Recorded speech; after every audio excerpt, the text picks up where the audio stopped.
Hello, everyone. We are back to talk about book battle number 9 between Where the Wild Things Are and If You Give a Mouse a Cookie.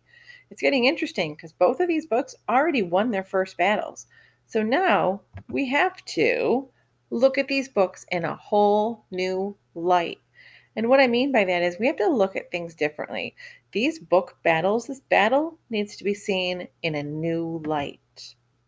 What do I mean by that?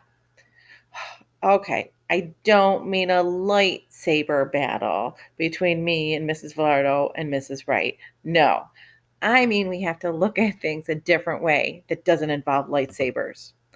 What I mean is we have to reread it and we have to think about it and try and understand it in a different way. So the first question we have to think about is, do you still have any questions? Do you have any unanswered questions from reading the book the first time? Anything that wasn't clear? The next, maybe you notice things you didn't catch the first time. Maybe you see something new in the illustrations. Maybe you understand the words differently reading it a second time. Maybe you have new schema to help you understand it.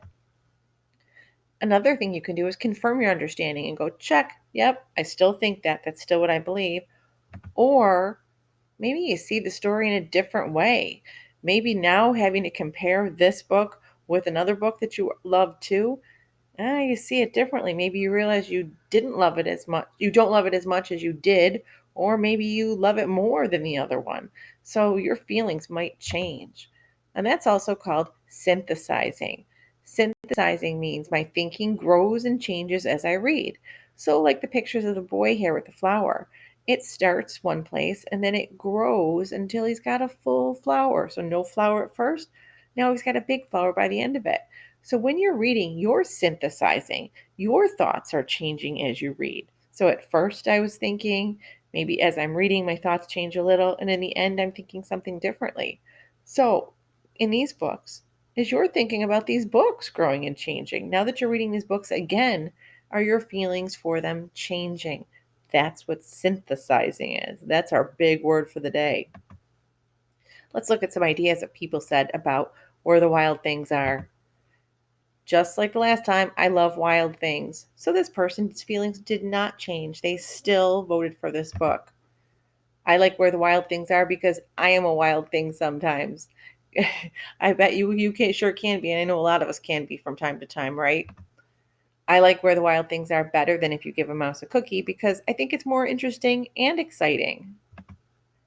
I like to pretend I am like Max and think I am somewhere else sometimes too.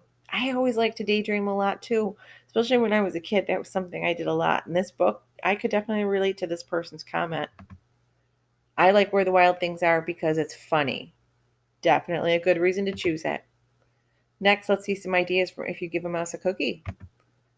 I picked If You Give a Mouse a Cookie because it was funnier than the other book. Both people thought their books were funny. This person just happened to think this book was funnier. I like the funny mouse. I love cookies. Me too. Great reason to choose this one. I loved in the story when the boy and the mouse make the mouse a bed. It was so, so, so cute.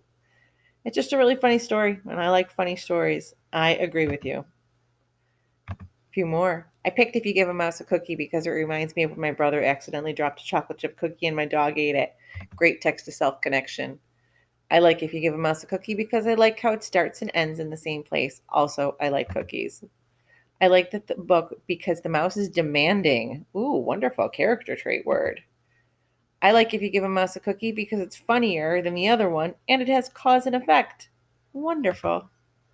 I like Give a Mouse a Cookie because I don't like monsters in the other book. Great reason to pick it. Now, let's see. Here are the results. If You Give a Mouse a Cookie had 177 votes, Where the Wild Things Are only at 72, which means our big winner was If You Give a Mouse a Cookie. Now, up next, our next battle is Pete the Cat versus Don't Let the Pigeon Drive the Bus. Wow, it is getting crazy in here, and I'm glad I don't have to vote on this one because I don't know what I would pick. So you, my friends, good luck, have fun, and enjoy these two books. I'll see you next time.